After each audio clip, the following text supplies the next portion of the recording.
Welcome to this public lecture hosted by the Centre for the Study of Governance in Society. So my name is Mark Pennington. I'm the director of the Centre and also the head of the Department of Political Economy, which the Centre is situated in. I'm absolutely thrilled this evening to introduce you to our speaker, Professor Elizabeth Anderson. Elizabeth is John Dewey Distinguished University Professor of Philosophy and Women's Studies at the University of Michigan, and her work lies at the intersection of social science, moral and political theory. I'm particularly excited that Elizabeth is going to speak to the Centre this evening, because one of the core themes of the Centre's work is to look at the relationship between formal and informal rules of governance. And one of the areas where we don't necessarily look at those rules of governance, whether formal or informal, is in work and employment relationships. And a great deal of Elizabeth's most recent work has been in the area of the governance of employment. This afternoon she did a really interesting podcast, I think, with myself that I would encourage you all to listen to if you go onto the Centre's website. And she's also going to be doing a departmental seminar with us tomorrow afternoon. We really are honoured to have Elizabeth with us here. She's one of the world's leading political philosophers, and I think that has been recognised in her recent receipt of the MacArthur Foundation Genius Award. So we have genius in our presence. And that really is a great honour for us, both in the department and the Centre, Elizabeth, to have you with us here today. So I'm very much looking forward to hearing you speak about the work ethic, its origins, legacy and future. And I'm sure everybody else is, so please give a warm welcome to Elizabeth Anderson. So it's a huge pleasure to be back in London with the opportunity to address you about my latest work, which is all about the work ethic. Here I'm going to be focusing in my data on the American work ethic. Of course, Americans inherited the work ethic from the English, who were the great inventors, so I will be going back to the origins of the work ethic in 17th century England. But first, let's take a look at the work ethic American style. So these are common norms that arise in the American context. Americans think of work as central to their personal identity. We think it builds character. Many of us are on call at all hours. Certainly myself, I'm receiving emails and sending emails at all hours. There's a huge stigma attached to being unemployed and also to receiving free stuff from the government, any kind of welfare benefit. And there's a kind of culture of performative workaholism, showing up and showing that you're working really hard and demonstrating to other people that you're working really hard. Here you can see the United States on the far right is the only rich capitalist country in the world that has 0 days of state-mandated paid vacation. 0. Now, of course, the many workers do have paid vacation through their employment contract. About half of workers, a little more than half of workers have paid vacation days through their employment contract. However, the vast majority of workers do not take all of their contractually eligible, entitled vacation days. So let's take a look at the history of the critique of the work ethic, and I'm going to start in the present and work backwards. I was in London last weekend having a discussion of bullshit jobs with David Graeber from LSE. And he defines bullshit jobs as paid employment so pointless, unnecessary, or pernicious that even the employee can't justify its existence, although the employee must pretend that this is not the case. Graeber goes on to discuss a variety of bullshit jobs that were reported to him. And he contrasts bullshit jobs with shit jobs, which are actually socially useful jobs, socially necessary jobs, things like cleaning bedpans of patients and so forth, but which are poorly paid, get no respect, and are forms of drudgery. Graeber suggests that perhaps half of all work is bullshit, He does this on the basis of a sort of half-assed survey. 37 to 40% of workers in the UK and Netherlands who were polled suggested that they were working at bullshit jobs. Another survey, this is not particularly scientific, suggests that American office workers report half of their tasks are bullshit, or they just have to look busy or something like that. But I'm going to tell you some cases for my students. Last semester, I taught a course all about work, and we just did a section on bullshit jobs. And I asked them, how many of you have ever worked in a bullshit job? And lo and behold, 40% of my students raised their hand. Okay, so what were their jobs? So I had one student who had a summer job at a firm in which he was assigned to write business analyses of operations within the firm. And he would have to upload it into this internal website at the firm.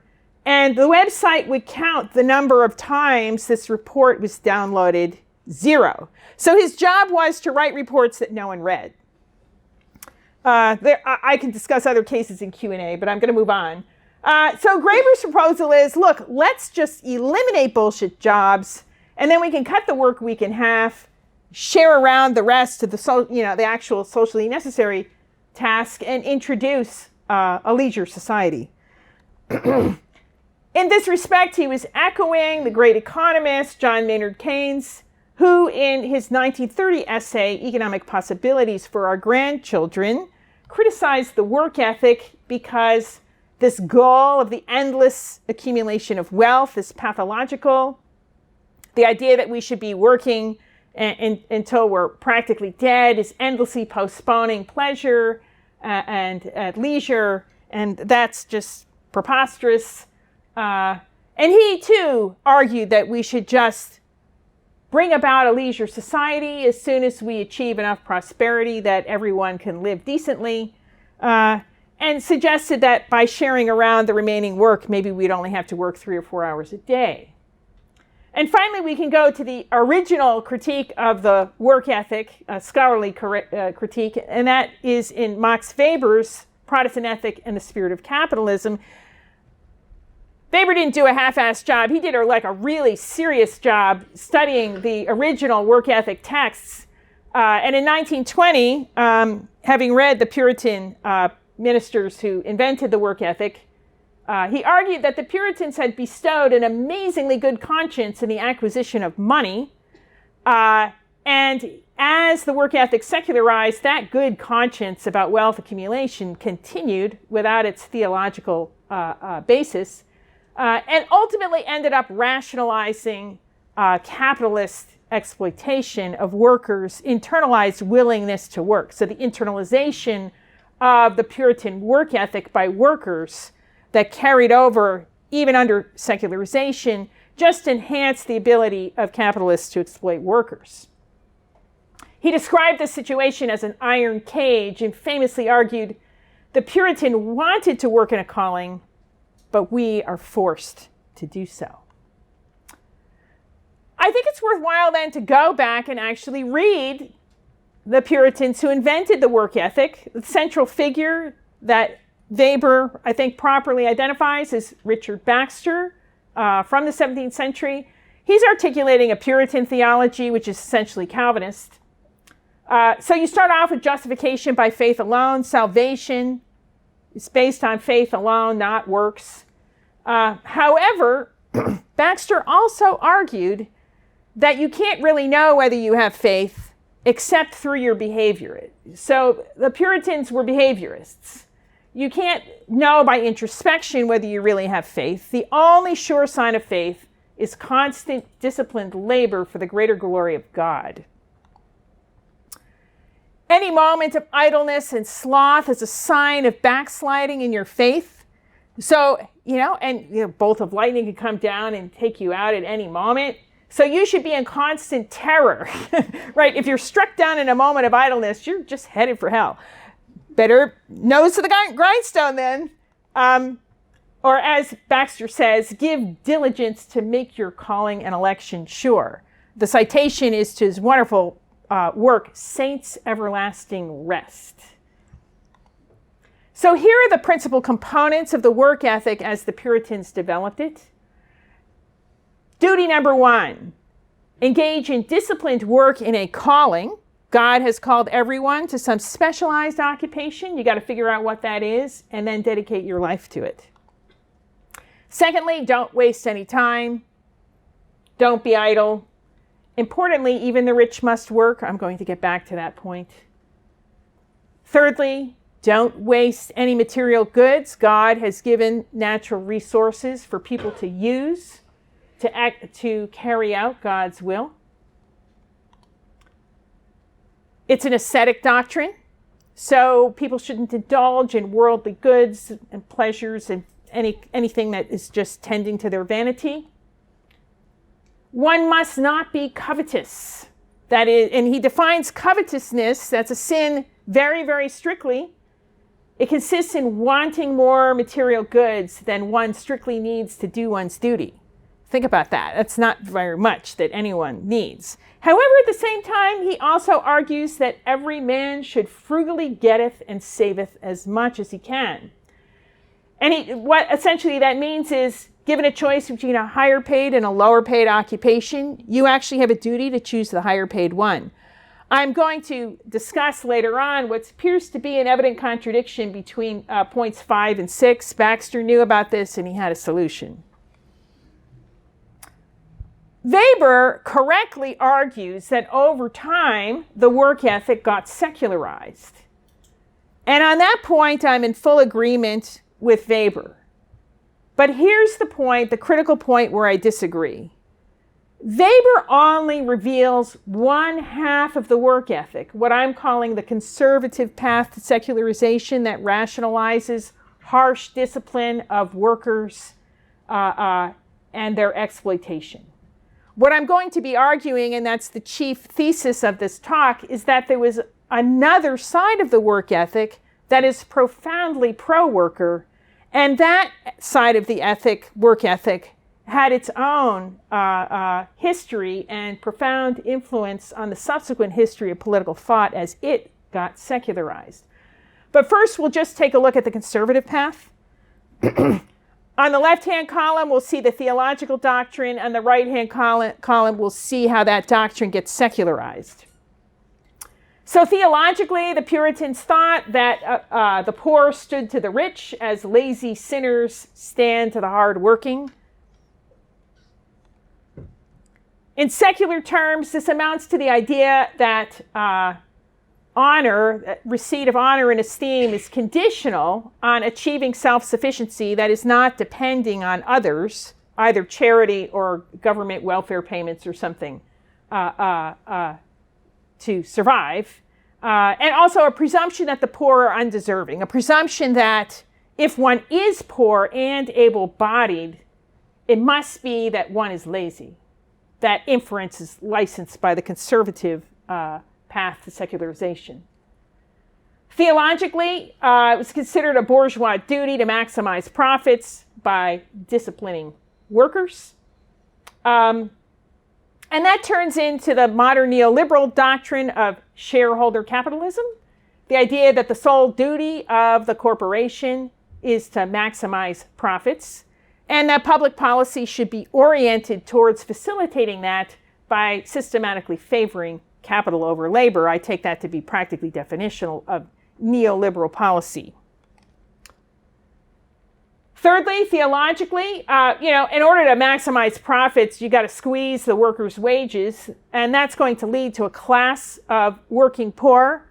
The Puritans' favorite biblical phrase, quotation, was, "He who does not work shall not eat." And in secular terms, that turned into a public policy preference in favor either of workfare over getting free stuff.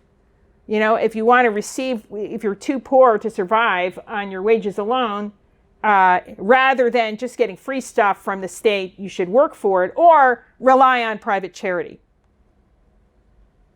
Theologically, the doctrine was that nobody is entitled to leisure that hasn't been earned. Rest must always follow labor, said Baxter. And that turns into the American doctrine that nobody is entitled to paid vacations if they haven't earned them and secured them in their private wage contract obtained in the labor market. And also no paid leaves as well, another condition of American workers. Theologically, work was considered a kind of ascetic discipline. If your nose is to the grindstone, your mind doesn't have any time to wander to sinful thoughts of lust and sloth and so forth. And in secular terms, that turned into the dictatorship of the bourgeoisie. That is, it's the imposition of labor. The fact that one is working under the thumb of a boss who is putting one to this ascetic discipline. However, I argue that there's a completely other side of the work ethic that is pro-worker.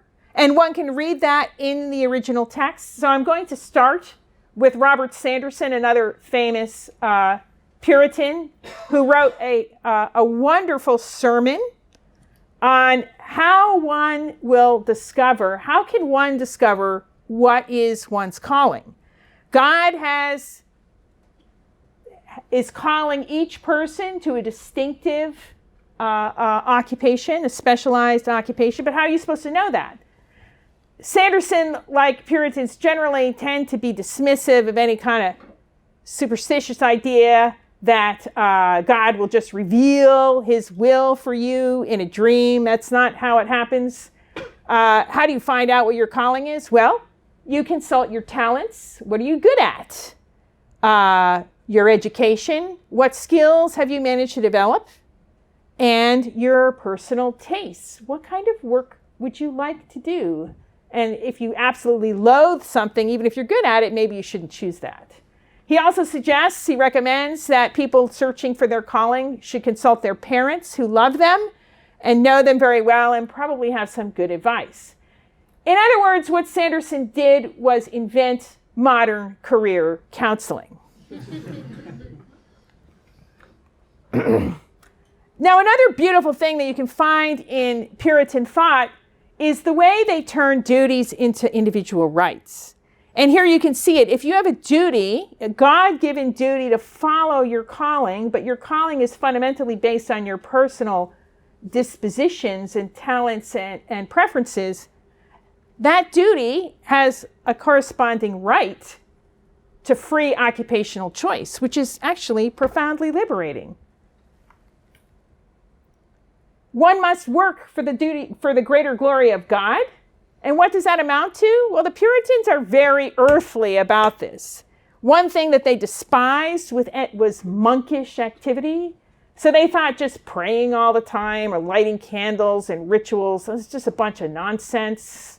It's just rubbish. No, it was not works in the religious sense that mattered. It was work in the profane sense, which gets sacralized by the Puritans. Work for the greater glory of God consists in advancing human welfare. So the Puritans were the original utilitarians. Work has to have that positive social function, helping other people. Another Puritan, John Angier, commanded that all must spiritualize their callings and earthly businesses. In other words, what he's saying is that what's ordinarily considered profane activity actually should be considered sacred. Working for the greater glory of God is equivalent to working to help your fellow human beings. And so the duty to God becomes a right to meaningful and respected work. Bullshit jobs don't count. The only jobs that count as fulfilling your duty to a calling is jobs that actually promote human welfare. And that work has to be respected because, and they're quite explicit about this, every worker, even the most menial, is doing God's work and following God's duty. Everyone, whatever their specialization, has dignity in the fact that they are fulfilling the duty that God has assigned them. And consequently, what we see here is the seeds of a pro-worker work ethic, the side of the work ethic that I think Weber neglected, although it is there in the texts. We have then the elements of a pro-worker work ethic, namely an insistence on the dignity of all workers, even the most menial. That every calling must consist in meaningful work, or as Baxter put it, honest labors profitable to the Commonwealth. These citations, CD stands for the Christian Directory, Baxter's magnificent 5-volume comprehensive guide to Christian ethics. I was working from an edition that was printed deep into the 19th century, and talking to Presbyterian ministers in America, I find, oh, they love Baxter. They know Baxter. He's still read today and highly influential. Baxter also argued that workers were entitled to relief from employer abuses. Among his guides he tells employers that they must not rule their servants tyrannically, and that workers must be provided safe and healthful conditions. He also argues that all workers are entitled to fair and living wages, and they have a right to charity. Anyone in desperate need is entitled to charity. And finally, he argued that the ultimate reward of labor was the saints' everlasting rest. It is true, it's nose to the grindstone in this world, but the reward of that is you go to heaven, and that is an eternal vacation with God. What could be more awesome than that? Furthermore, Baxter was very strict about the work ethic. It imposes stern duties on the rich as well as the poor. The rich, too, have an obligation to engage in productive labor. God hath strictly commanded it to all. Baxter liked to quote or cite Adam's curse. When God expelled Adam and Eve from paradise, he commanded that Adam work by the sweat of his brow to the end of his days. And that is commanded to every last person, including those idle landlords in England. I think even more importantly for the present day is that he opposed activity that just consists in extracting wealth from other people. He called this a prison and constant calamity, to be tied to spend one's life in doing little good at all to others, though he should grow rich by it himself. So Baxter has some chapters in his Christian Directory which basically amount to a guide to Christian business ethics, in which he condemns a variety of business models which amount to mere wealth extraction, what he calls a spiritual calamity, to be engaged in these kinds of businesses. All kinds of unfair and exploitative business models, which he defines as oppression. That's a quote from him. He says, do not tread on your brethren as stepping stones of your own advancement. That seems to have application today.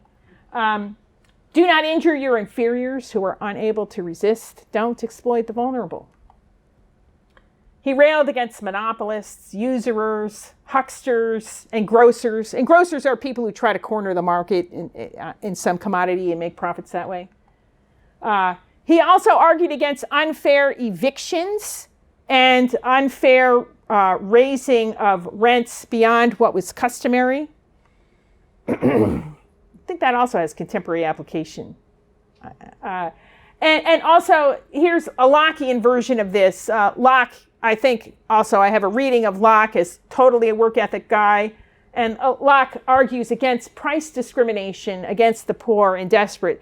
Just because you can extract a higher price from a poor and desperate person for some good doesn't mean you're entitled to get it, even though you could get it on the market. You should be willing to sell that good at whatever price you would sell it, to be willing to sell it for somebody who isn't desperate for it. Another duty of the rich is effective altruism. And Peter Singer has, of course, famously articulated that same doctrine, but it originates in Baxter. And I want to show you that it's possible to derive the duty of effective altruism without taking utilitarianism as a first premise. It goes back to that contradiction in the original commandments of the work ethic. So it goes like this. You have a duty to maximize your income. But you also have a duty not to waste anything that you acquire. But you are forbidden from spending that massive accumulation of wealth on yourself, because that would be indulging in vain luxury and covetousness. But you got to spend your money, so what are you going to spend it on? You have nothing else to spend it on but your needy brethren, right? And also public works, he allowed, so pay your taxes, right? Because public works will arise from that, and that's helpful to the community. I wrote to Peter, and when I discovered these passages in Baxter, and I wrote to Peter an email, and I said, Peter, are you aware that you are simply channeling the thoughts of a 17th century Puritan minister? And he was delighted to learn that. Anyway, here's like a perfect encapsulation. This is Baxter now, but it's incredible, the parallel with Singer. He says, the portions or comeliest clothing of your children must rather be neglected than the poor be suffered to perish. It's pretty much an abstract of Singer's famous article on famine and affluence. It's right there. Okay.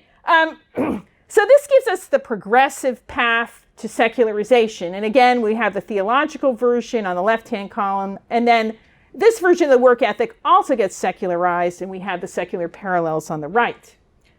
So theologically, workers are honored as following a sacred calling that God has called them to. In secular terms, that amounts to the demand that all workers are entitled to dignity and meaningful work. No bullshit jobs. Both sides believe in free occupational choice. You have a right to that. Theologically, workers are entitled to a frugal living wage. In the mid-17th century, you don't yet have the concept of ever-expanding economic growth. It's not really there. But once we get that concept in play, we get, for instance, Adam Smith's call that workers are entitled to high and rising wages. Theologically, there is both a right and a duty to charity if one is destitute. And that becomes, in the secular version, a right to social insurance, rather more dignified, because then you don't have to beg for a particular other and accept some kind of submission to another person's will. Theologically, you get leisure in the next life, but in secular terms, that the goods of the work ethic get moved from the next life into this one. So it turns into a right to maximum hours, working hours, leisure here on earth in this life, paid vacations, paid leaves, and so forth. And finally, theologically, the idea was that you should internalize the work ethic, and that's something you can do autonomously. Everyone's capable. So another feature of Baxter, he was very heterodox in one way. Calvinists thought only a tiny number of elect were saved, but Baxter has a sermon in which he says, salvation is open to everyone who assiduously follows the work ethic. So there's a potential universality there. And in secular terms, that turns into a right to worker self-governance. Workers are perfectly capable of disciplining themselves and running their own businesses in a cooperative or perhaps as self-employed. There's a legacy to this. I don't have time to spell out why I think the legacy is deeply grounded in the original Calvinist work ethic, but it turns into, in secular terms, the classical liberal defense of labor. And I want to stress the classical liberals defended labor. It wasn't just a rationalization of capitalist exploitation by any means.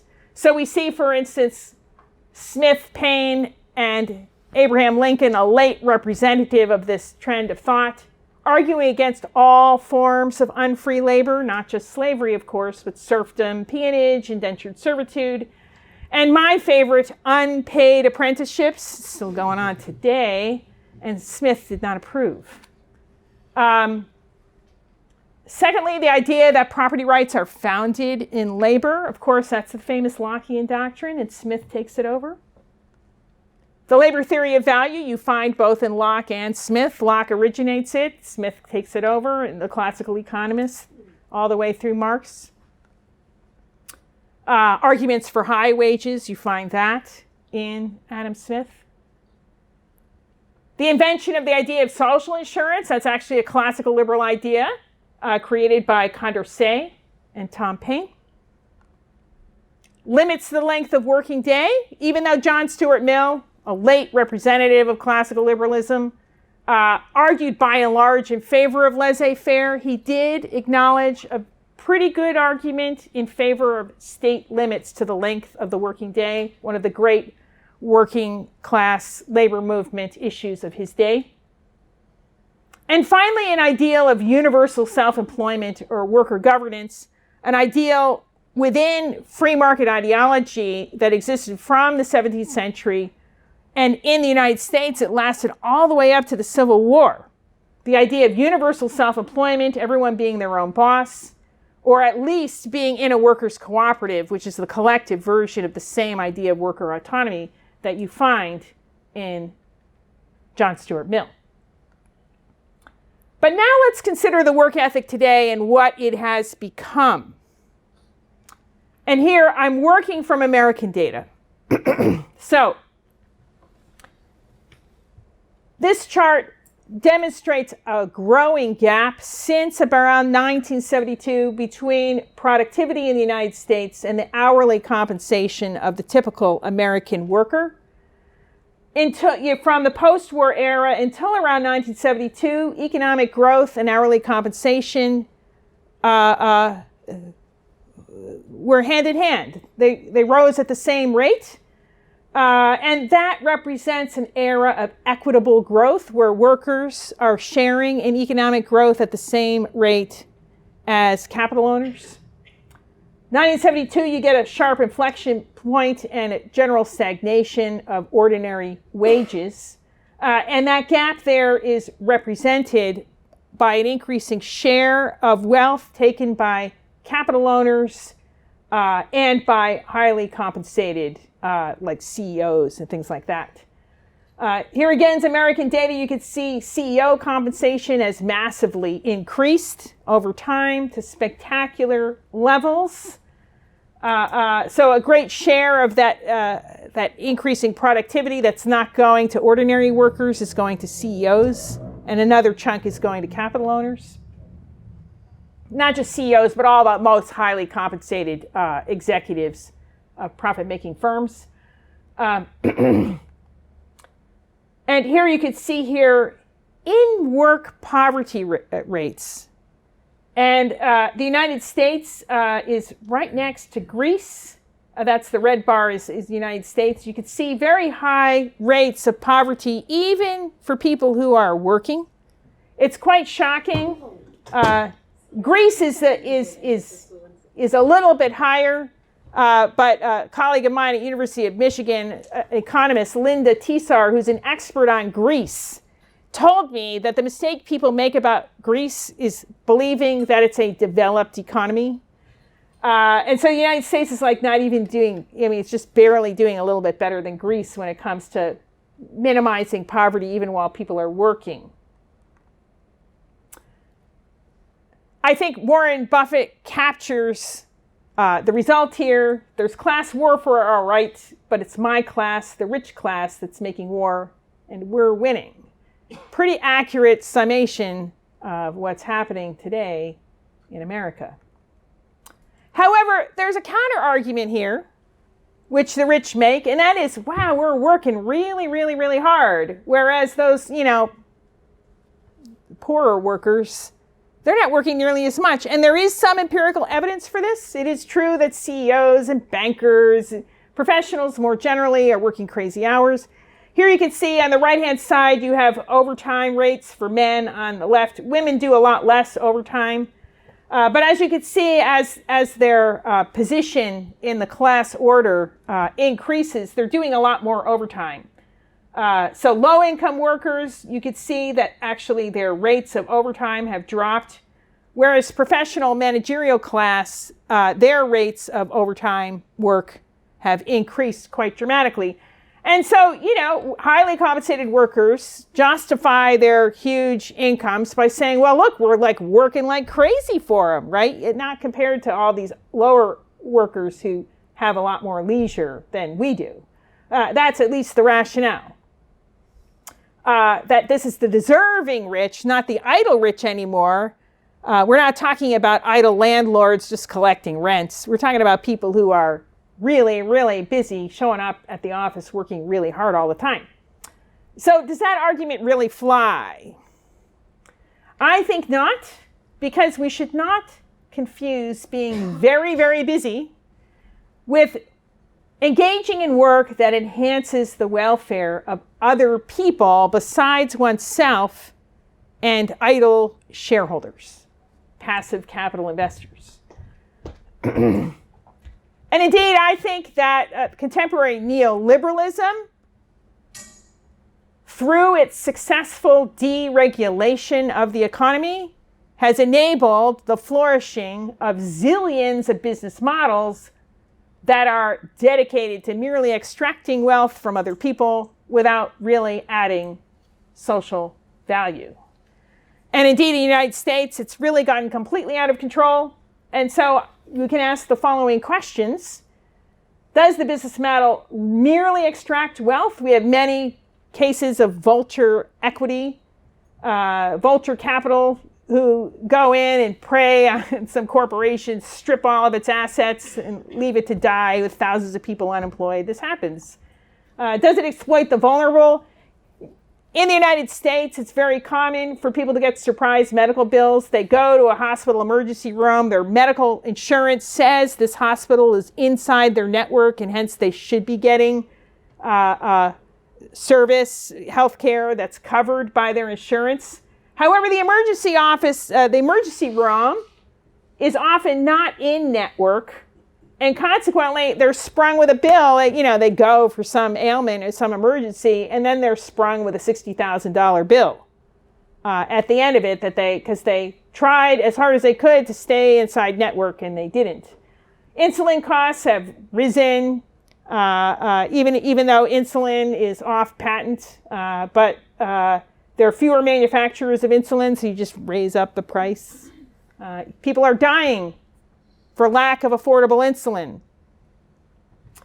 Does the business model profit by misleading people? We have a classic case of multi-level marketing, which is wildly popular in the United States. About 99% of people who follow the dream of self-employment through multi-level marketing, which is really just a pyramid scheme, lose money. We also have for-profit scam schools. These have the majority of student defaults on their debt goes to these schools. Does the business model shift risks to vulnerable people? There's a whole scheme that corporations have engaged in whereby they could legally raid all of the capital or a great chunk of capital from workers' pension plans and then declare bankruptcy on them, leaving workers without a pension. Does the business model undermine future generations? Well, you say that about a huge sector of American business, namely fossil fuels. Does the model spread hatred, propaganda, and undermine democracy and journalism? Well, just take a look at Facebook, see what it's doing. What we're facing here is a cult of wealth maximization. In other words, the flourishing of the conservative work ethic in which all of the duties are placed on workers and all of the benefits are raked in by people at the top and capital owners. But Baxter said that was wrong. That is wrong. You should mortify your own lusts, which make you think that you need so much as tempt you to get it by oppressing others. Stop doing it, he's saying to the rich.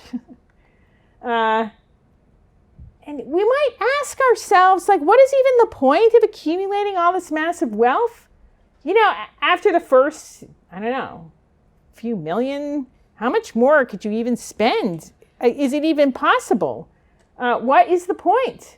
Well, vanity, some people say, I mean, they don't say this, but in fact, their motive is just to slake their vanity. They get more boasting points the more dollars they have in their bank account. Like President Trump boasting that he has $10 billion in all capital letters. Good evidence that he doesn't have that amount, but it shows you what the economy of esteem is like for some people. I think actually more frequently, it's not just vanity, it's plutocracy. That is, people are converting massive, massive wealth into control, capture of the political process. That's definitely a net negative value-added activity. And so I want us to ask whether there's any actual use of vast wealth that isn't harmful to other people. Well, the standard answer to that originated with Baxter and then later Andrew Carnegie, late 19th century rich guy, steelmaker in the United States, who wrote a book called The Gospel of Wealth, in which he argued that it would be shameful to die rich. Instead, you should give it all away. It's the philanthropic vision which Peter Singer has taken up today. However, I think Carnegie was wrong about this, because if you look at how he made his gigantic fortunes, he ran steel mills. The workers in his steel mills had a 25% serious injury rate. Death, loss of limb, serious disablement. I think he should have spent that money making his steel mills safe for the workers. But more generally, I think individual remedies like amassing giant fortunes only to give them away doesn't do anything to alter structural injustices in how people manage to acquire those fortunes in the first place. And that returns us to the question of Graeber's bullshit jobs. I want us to revisit this thought. Graeber criticizes bullshit jobs, these worthless, meaningless jobs, as a form of spiritual violence. The workers who occupy these jobs are suffering from spiritual violence, by which he means that they're subjected to the indignity of uselessness and the fact that their agency has been undermined. It's a little bit like Baxter's prison and calamity of anyone who makes a lot of money even though they're not doing any good for other people. And indeed, Graeber points out that bullshit jobs tend to be paid more than shit jobs. They actually tend to be respected middle-class jobs. He also observes that people feel humiliated in being ordered to engage in worthless tasks just as a power play by the boss or to slake the boss's vanity. And he also observes that prisoners are often confined to their cell and denied opportunities to work within the prison, and that's considered punishment. And the prisoners feel that way too, because it's horrible to be consigned to uselessness. Now, what I find interesting about this critique of the spiritual violence of bullshit jobs is that it seems as if these complaints are better motivated by the progressive work ethic than by the leisure ideal. What he's really saying is people want to be useful, like you need to be. It's important. And to have an impact beyond just one's own self. Doing something meaningful, helping other people, promoting social welfare. That's really the progressive work ethic. It's not the leisure ideal. And here you can see Amazon workers with the same thought in mind. They want Amazon to go green, like that would be meaningful, instead of sending us into climate catastrophe. They walked out of work on September 20th. And so I want to conclude with the thought of another great Puritan work ethic guy, John Milton in Paradise Lost, imagined what Adam was thinking when he was expelled from Eden and told by God that he had to work by the sweat of his brow to the end of his days. This is the thought that he puts into Adam's head. With labor, I must earn my bread. Well, what harm is that? idleness would have been worse. Now, what I want to suggest here is that we should desire for society a configuration of work such that everyone could share Adam's sentiment. And I'll leave you with that thought. Thank you.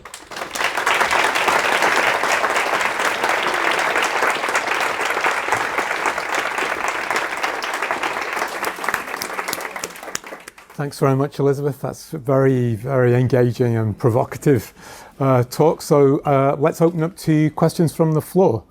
So, questions, please. How can you talk about bullshit jobs that I assume aren't very productive for the employer or indeed the employee, and also talk about the neoliberal elite suppressing the workers? Surely if these jobs were not useful in some way in terms of the output that they created, these jobs would be cut through profilists wanting to make money. And how can you claim that there is exploitation of the workers on the scale that you're talking about when we have a welfare state and the taxation that is so large that surely that is the exploitation and not, allowing people to do bullshit jobs? Okay, so number one, remember a bullshit job isn't just like an empty job, but a job that is what Baxter would have called a prison and a calamity. That is a form of oppression, which is just extracting value. And I think I gave you some examples of such jobs. So they're making profits for the company, and the CEO is raking off huge fortunes because the CEO's pay is for performance, which means profits. So yeah, it can be in the interest of capitalists to create jobs like that. But it doesn't mean that that activity, and indeed the whole business model, is actually adding on net to social welfare. And as far as exploitation goes, I think we have to consider that no organization of society could possibly be just in which the society actually has the objective capacity to eliminate poverty and fails to organize its property and social relations in such a way to do so.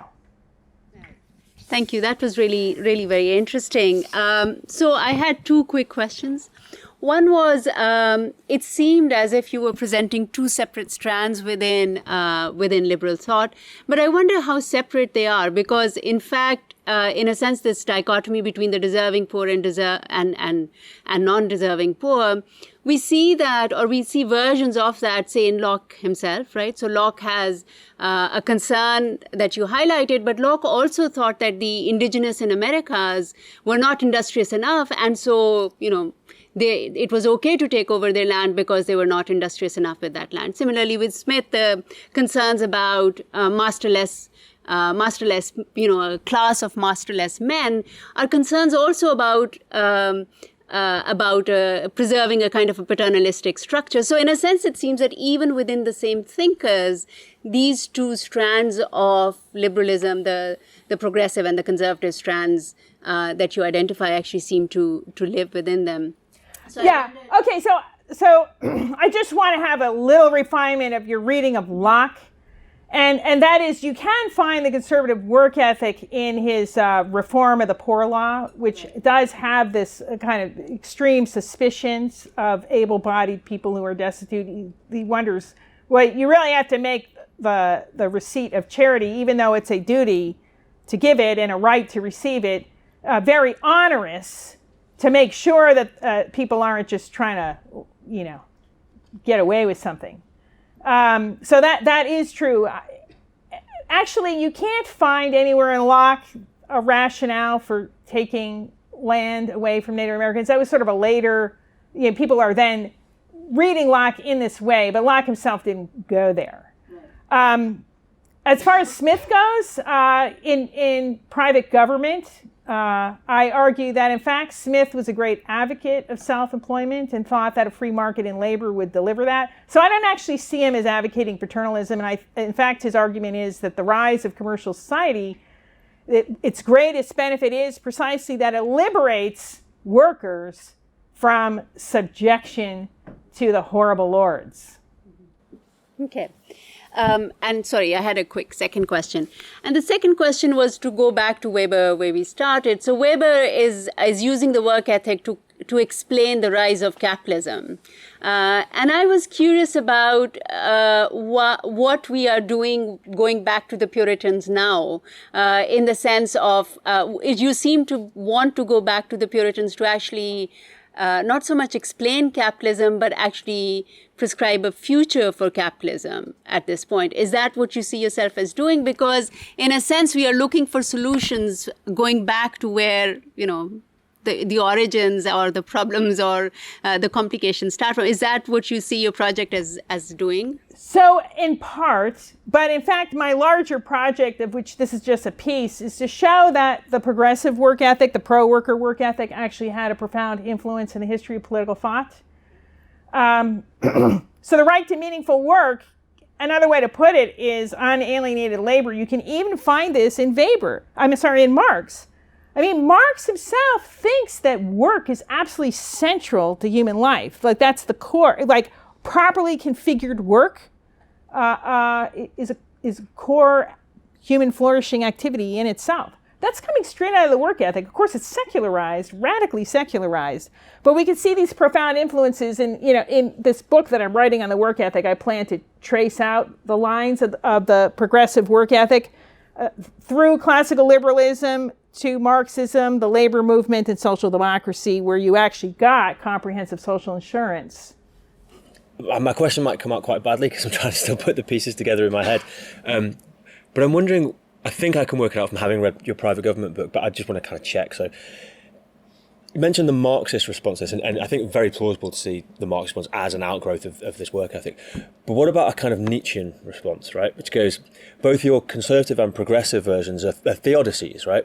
They want to give a meaning for why we have to work. And it's an existential meaning, ultimately. And that's very comforting. It's nice to have one.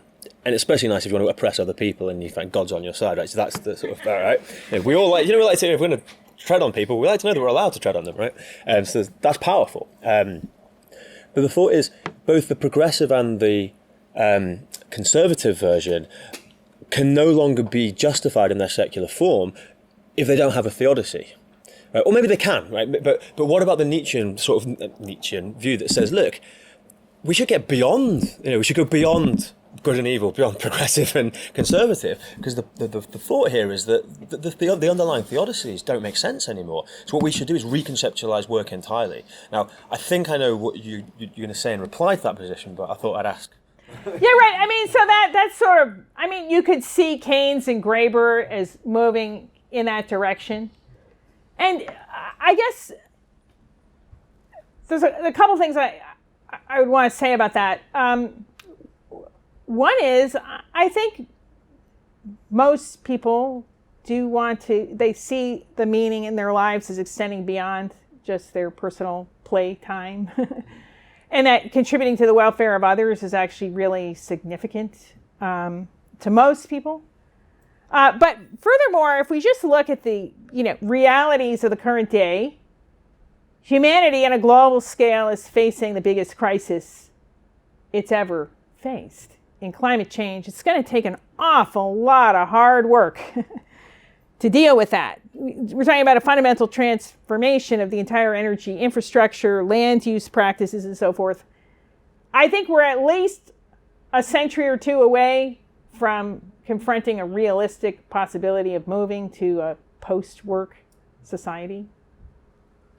Building on kind of the Marxist response that this gentleman talked about earlier, I'm trying to conceptualize this work ethic that you're discussing as a new justification for the existence of a bourgeoisie. The bourgeoisie in the past had the innate God-given privilege of owning land and being able to exploit that land for profit or exploitation or whatever. But now, in this more egalitarian, more progressive society, the rich actually have to work to justify their social status. But how does this reconcile with the notion that the rich are often doing bullshit jobs? yeah, downright pernicious jobs, right? I mean, that's really the curse of neoliberalism. Look, why does regulation exist in the first place? A lot of it, if we're talking about business regulation, is trying to prevent pernicious business models. And you deregulate, and that just opens up lots of opportunities for pernicious business models that are just ripping people off or oppressing people. Quick follow-up question. As far as like, it's kind of this whole thing has been creating like a hereditary kind of elite, like at privileged universities and schools that serve to perpetuate this whole neoliberal idea. Yeah, so look, I'm criticizing neoliberalism. I think this is like all wrong, right? That is sort of the secular version of the conservative work ethic.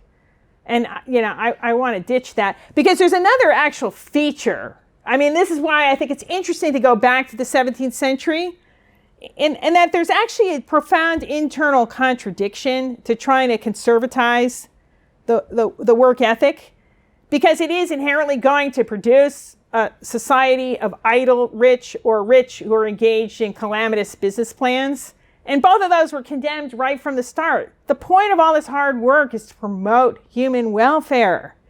Okay, and our current system has an awful lot of business models which are richly rewarding activities that aren't doing that.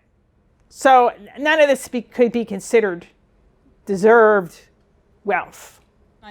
I'll ask a question starting from a different poem. So hopefully if you don't like the question, you at least like the poem. And the poem is called Adam's Curse, and it's written by William Butler Yeats. Do you know it? And it's all about who defines what labor is. Yeah. So the poem is about the condition of the poet who has to write and write, but if it looks labored, if it looks like you put a lot of work into it, then it's a bad poem. So in order for the work of a poet to be good, it has to look like it's been written in no time. So the question based on that alternative interpretation of Adam's curse is who defines labor? Because when you move to the religious, to the secular understanding, this is one of the things that get lost, that standard for who decides what a good or productive labor is. Because it might be that a good poem doesn't really contribute to the welfare of society as a whole. It could be that just a handful of people appreciate it, but it could still be labored, even if it looked like it wasn't, and even if it's just 5 people who like it. So I'm wondering what you think of that. Right. So the question is whether the artist is doing real work. Yeah. So that's really wonderful. So let me give you a perspective on this, which I think also applies to the humanities more generally. It's very common in today's world, and I think in the UK as well as the United States, to wonder, like, what is all this bullshit humanities stuff, right? And art and all this kind of stuff. Like, what's the real utility? Let's go to, science, computer science, technology jobs, right? Because that's real. It really, delivers the goods. But I think that's deeply, deeply wrong. Human beings are aspirational, imaginative beings. Okay, life would hardly be worth living if we couldn't aspire to things which are not yet realized, and that requires the cultivation of the imagination. Art is absolutely critical to that. And one of the things the humanities does through is also to imagine alternative possibilities for how we might live our lives, to research history, to show that other people have thought about the organization of society and moral norms and ideals in radically different terms from what we do today. That's all a matter of expanding the realm of possibilities that are open to us and enhancing our imagination. If you talk to the economists, they think if you open up more options for people, they're better off. The humanities and the arts are absolutely vital to that, because you don't have an option that you haven't imagined, that you haven't conceived. That's our job. It is welfare enhancing. Hello. Great lecture. I was trying to think of reasons for accumulation beyond any feasible possibilities of consumption, and I think probably one of the steel man that the rich might put forward is that they want to provide for their families and their descendants. That by accumulating so much, they can guarantee 2, 3, maybe more generations of their families to live comfortable lives. Yeah, right. It's the aspiration to dynastic wealth. And my question about that is, why would you even want to have all of your descendants be ne'er-do-wells? And in fact, even the rich worry about this. It's true. One of my classmates from college became a sociologist. She wrote a wonderful book on the philanthropy of the rich in New York City, got access and actually personally interviewed 25% of all the people on like the Forbes 1000 who lived in the New York metro area. So that's a huge sample. And what she found was that the rich constantly worried that because their kids were going to come into all this money, that they would just be idlers and like just make nothing of themselves because everything, like immense wealth, was totally guaranteed to them. Now I think it's time to retire, long since past time to retire the dynastic aspiration. I've got actually a kind of follow-up question on that, to think about the rich. And that's the question. It's really about the effective altruism part. Yeah. I mean, isn't one of the reasons people don't give away money that they've accumulated because they don't think it will actually end world poverty, or poverty in multiple sort of dimensions? And that's one of the reasons that people actually don't give it away. Now, that may be often motivated reasoning, but it isn't actually easy to solve the problem of poverty, is it? Certainly if we look globally, where is the evidence that just actually having a situation where you just give it away is the right thing to do from a sort of moral point of view if you're not convinced that practically it will actually deliver on that objective? So how should we calibrate the conversation in that context, I guess, is my question. think that's a really great point, and that's part of my skepticism about the value of philanthropy. Is that eradicating poverty is much more about establishing effective institutions than it is about just sort of receiving cash. There's just no substitute for effective institution building. And philanthropy doesn't really do that, because what you need to do that is a state that is responsive to the interests of its people and accountable to its people. And you don't get that through philanthropy.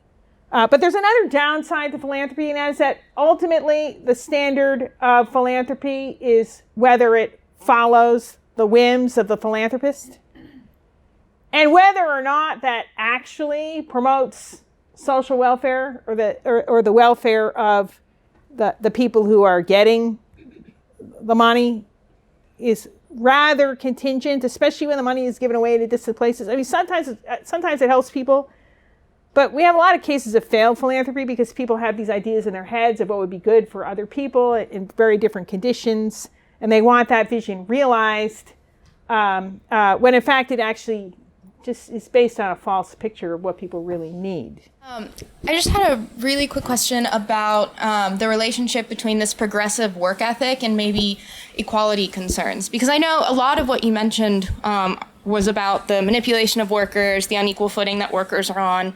Is there a concern here that when you have a society where maybe some people can have the progressive work ethic, where some people can find meaning through their work, but others don't, that's a concern for equality? Or are we just valuing this progressive work ethic for kind of different, unrelated, not equality reasons, but just because it's good for it's intrinsically good for life?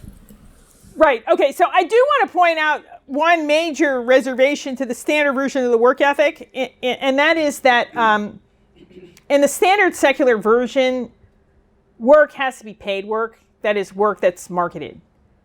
And actually, though, if you go back to Baxter, he has a really interesting critique of the gentry of his day. And his criticism is they fail to educate their daughters. And he thinks that's a calamity for girls and the women they will grow up into, because then they're kind of like, just what are they going to do? They're going to hang around tea parties, gossiping or something. They're deprived of opportunities for social welfare enhancing work. But he didn't imagine, remember, these are the Puritans, the 17th century. He doesn't imagine that they're going to be going out working for a wage, the daughters of the gentry. No, he thinks, most women, their calling is education, namely the education of their children. He's got a gender division of labor, but what's important about that is the idea that that non-marketed, non-wage labor still counts as a very important socially necessary calling. And in feminist terms today, what this means is that people engaged in dependent care work within their families, even though today it doesn't receive a wage, is entitled to dignity and should be socially valued. And indeed, it's some of the most socially necessary and valuable work that people do. How else do children grow up? How else does the next generation arise and develop and flourish? That work should be valued even if it isn't marketed. Now, that doesn't fully answer your question because, there are some people like Philippe von Parijs thinks, what about those surfers who just want to hang out on the beach and surf? And I guess my view is I don't believe in a society that would force such people to work if they can, scrape by. In America, people can sometimes do that, scraping by, collecting disposable aluminum cans that can be returned for a deposit and things like that.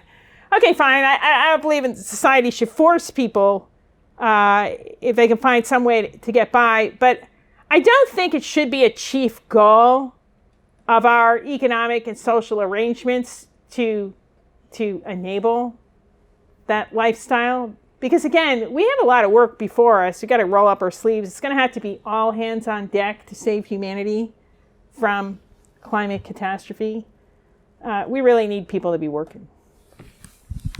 Yes, thank you very much for the talk. I was thinking of the most pagan, anti-Protestant people I could think of. And I know who it is finally. The Silicon Valley types, the people who will go in there and say, we have to disrupt everything and then we'll see what happens.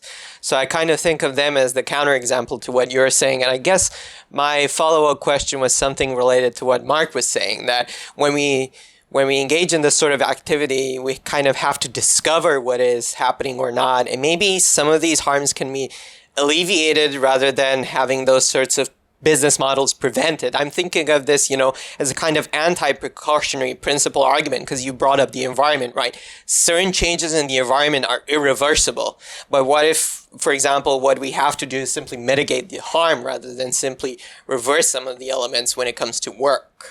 So maybe we can have this sort of techno disruption stuff, but simply mitigate the harms involved rather than just reverse the business models involved. So maybe, I guess this is kind of my attempt at the defense of paganism. Yeah, I just don't think that wrecking a lot of stuff and then hiring people to clean up the mess is really a great way to organize society. I think we should just expect people not to be wrecking stuff in the first place. Look, we're in a state of almost drunken, utopianism when it comes to tech. My view is that investments in tech are just wildly overstated. A huge percentage of these business models are never going to reach profitability, so even by capitalist standards, they're sort of scams. And there's a lot better uses for the money. And a lot of it is basically parasitic. So consider, for instance, Facebook has destroyed local newspapers in the United States. Without local newspapers, this has been measured. When a town loses its local newspaper, the interest it has to pay on its bond issues goes up. Why? Because there's no watchdog on local politicians who might just scam, not so much pocket the money directly, but they'll go to their friends and give them crony contracts at wildly inflated prices, which makes everything less efficient. We need local journalism. How did Facebook destroy local journalism? Through links, right? You can link to an article or even just reproduce it on your site and get all the ad revenue, depriving the originators, the people who actually created the news content, of access to that revenue. It's not much better business model than plagiarism, in my opinion. And so Facebook gets billions, and everybody pays higher taxes as a result. This is going back to this notion of redefining work and also thinking about the sharing of it. So sort of you end your talk on this notion of kind of making sure that, we are all sort of become part of this progressive view of defining ourselves through a work that is, constrained through these norms. And it sounds very good, but I guess my question is, how do you envision, for example, if it turns out that if the goal is to maximize social welfare, for example, it turns out that it's simply very, very costly to keep everybody working, or to, you give the example of the climate crisis, and maybe that is something that does this, but I remain skeptical that in the long run there is at least not a big trade-off involved in trying to keep everybody engaged, for example, through job guarantee programs or something like that. So if it is very, very costly to keep everybody involved rather than giving them simply money to be idle, then at what point from the public welfare point of view do you actually just give up and say, okay, maybe not everybody has to work, we'll do with the 80% or 99% or something like that? Yeah, right. So I mean, one thing I want to say about that is that again, I'm not defining work in terms of paid work. I think there's a lot of dependents within the family who need a lot of attention, who aren't currently being given attention. It would enhance social utility to encourage men and women alike to do more of this work, which they can't do now because they're forced to work for a wage at some job that isn't promoting nearly as much utility as spending time with the kids and the elders. So I do think we have to radically reconfigure what work, the content of work, because a lot of it isn't really value added, and a lot of stuff that's not paid is highly, highly valuable. But I also want to see equitable sharing of that work, which would entail men stepping up and not just handing all that unpaid dependent care labor to women to do. Thanks so much. I want to follow up on this question and say that I'm very sympathetic to the reconstruction of the progressive work ethic. But I want to ask you to just maybe expand on its implications for public policy. And specifically, if you think that a lot of the things that you talk about that are valuable about the progressive work ethic are mostly all of those goods, so in terms of the dignity of work or the reduction of sort of meaningless jobs, are going to be mainly the result of sort of changes in public policy, or if you anticipate in addition to that or in parallel to that a change in the ethos of how we view work as a society. Right. Yeah. So I think both things are involved. I mean, both changes in the laws and changes in norms and our ways of viewing work. So the work ethic really has, if you look at the history of the work ethic, it's both an ethos, but also embodied in public policies, especially the conservative work ethic with, means-spirited, means-tested welfare systems, workfare, and all this kind of stuff, which is very much about forcing poor people to accept various kinds of drudgery. And, there's a technological issue here, too. I'm not in favor of drudgery. If you could automate that, I think that would be awesome. Because drudgery just is, it's experienced as awful by the workers who are currently consigned to it. But I think there's still plenty of other social welfare enhancing activity available. I don't believe in the idea of a shortage of meaningful work. That's a matter of social arrangements, but also a matter of our economy of esteem. Sometimes work feels bad because people despise the doing of it. And we can change that as well by readjusting the esteem we give to work, by fully appreciating its contributions to the welfare of other people.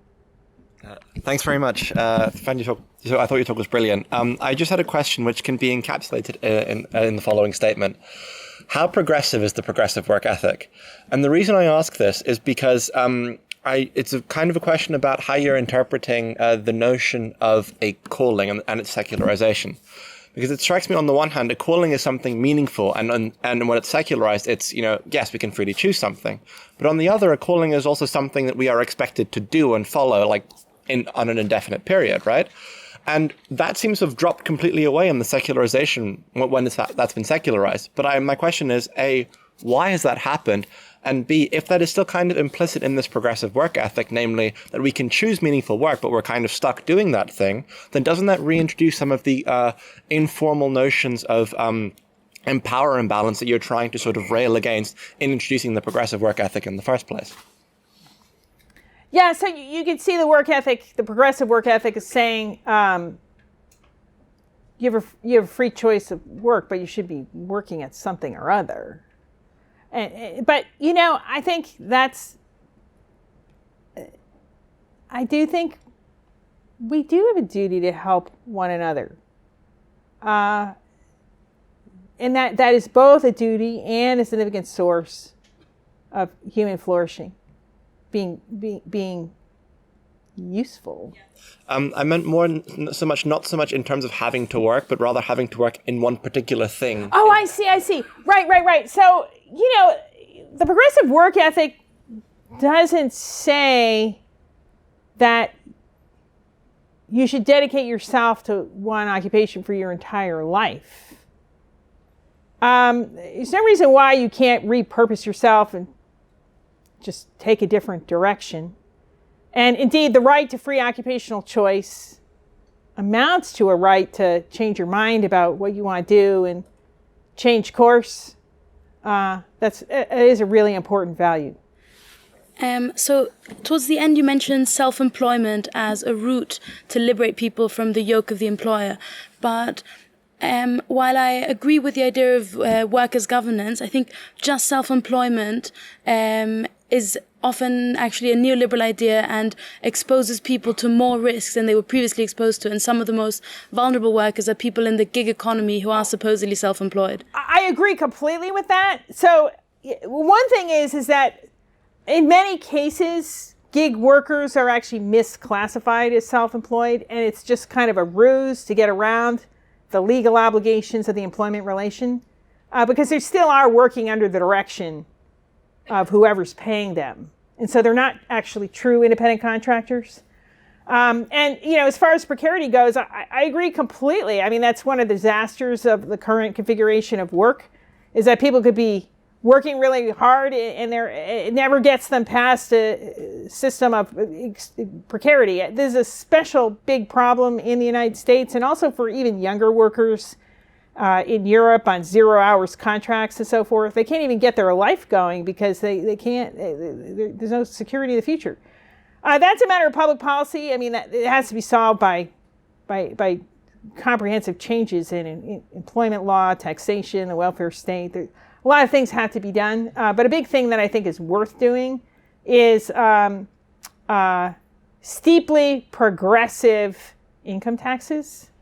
I think Thomas Piketty is right about this, that a lot of the perverse changes we've seen in society is due to the removal of steeply progressive taxes.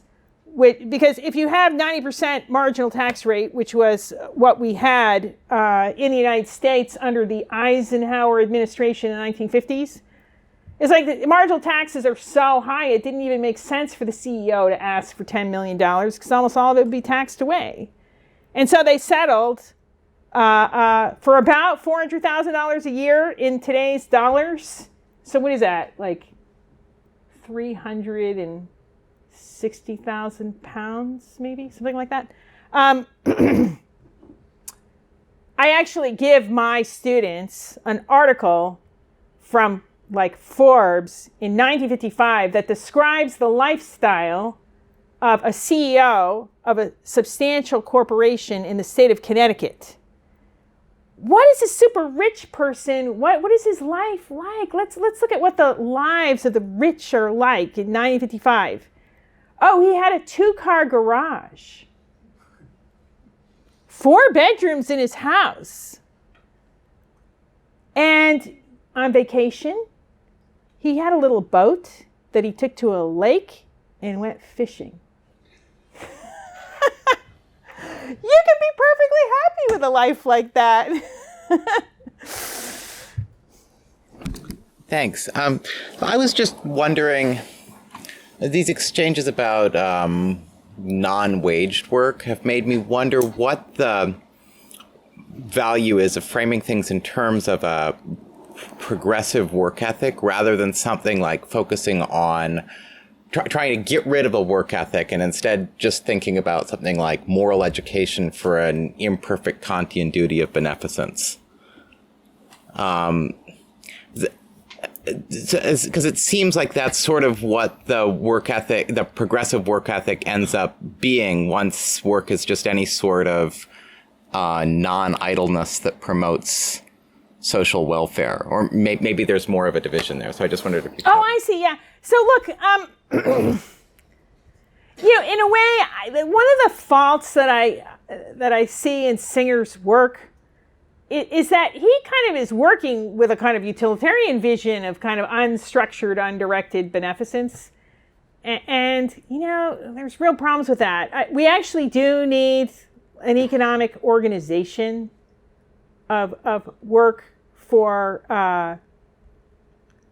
in order to make sure that effort is directed in concerted ways to solve problems. Because just sort of like giving away money according to your whims. Sometimes what happens is certain causes get like mountains of money, and other even more needy causes are neglected and they get nothing. I think unstructured benevolence doesn't really help us. And markets play a legitimate role in the allocation and division of labor. I think our current markets are not well regulated and consequently don't do a great job of that. But I think with better regulations, any system for reasonable allocation and allocation of labor effort is going to need to use markets in some ways. So you're going to need then systems of reciprocity, large-scale organizations dedicated to delivering particular goods and services and so forth. You get an economy and not just unstructured benevolence. Yeah, hi. I hope I can get it right, though. I was thinking about the future of work ethics in general. For example, there's the basic income. I guess that was the right name. Sorry. The basic income. How would you expect the basic income, if it's going to be introduced, to change the global work ethics in general? And just a second little one. As Ellen de Botton, I guess you're familiar with the name, with status anxiety, are we valuing just labor and work and status of it? Are we personalizing work itself too much, perhaps as a civilization throughout the history? Or is it just as it should be? What do you think? Right. So, I'm not particularly a fan of the universal basic income. And the main reason for that is I don't think it comes in the right packages. I'm totally in favor of giving away a lot of free stuff. But how you package the welfare state, I think, could be more carefully tailored to people's needs, which vary. I have a lot of complicated views on that, but that would take me further astray. As far as valuing work, so I do want to shed the asceticism behind the original work ethic and the conservative work ethic. Of course, we should be taking pleasure and leisure in this life. Play is another fundamental good for human flourishing. But so is work in the sense of activity that promotes human welfare. It's really meaningful, and we need it. We need a lot of it. Okay, we've had Elizabeth on stage for about an hour and a half, so we don't want to push the work ethic too far. We have leisure space which is dedicated to the room next door. We've got a reception next door. So I'd just like to conclude by thanking Elizabeth for giving such a provocative talk. And thank you for coming.